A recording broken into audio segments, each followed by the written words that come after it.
C'est un terrain de 850 mètres carrés situé à côté de sa maison, dont ce propriétaire souhaitait se séparer pour réduire le nombre d'heures consacrées au jardinage.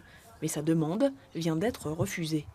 Nous avons une borne à incendie qui se trouve donc un tout petit peu plus bas, à 250 mètres au niveau de la mairie.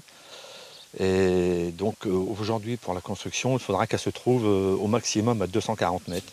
Résultat, Franck Helder a beau avoir trouvé un acheteur et signé un compromis de vente pour son terrain, l'affaire est en suspens à son grand dam.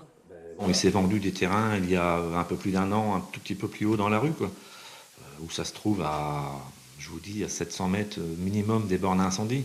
Bon, la réglementation n'était pas encore entrée en vigueur.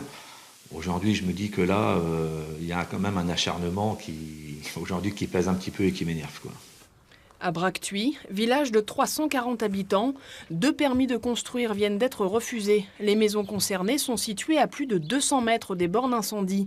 C'est donc contraire à l'arrêté préfectoral de février dernier. Seule solution, que la mairie installe de nouveaux dispositifs de lutte contre l'incendie, en l'occurrence ici, au moins 4 citernes enterrées. Pour les plus élaborés, le coût est de 22 000 € pièce, une dépense impensable. On bloque toute la construction. Alors, les maisons qui sont existantes peuvent être vendues, rachetées par d'autres propriétaires, mais les gens, les nouveaux propriétaires, s'ils veulent agrandir, ils ne peuvent pas. On ne peut pas agrandir puisqu'il n'y a pas de défense incendie. Alors, on bloque le développement d'un petit village comme nous.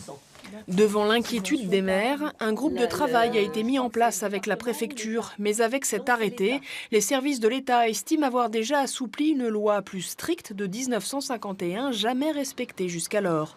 Un nouveau règlement devrait être publié en novembre prochain.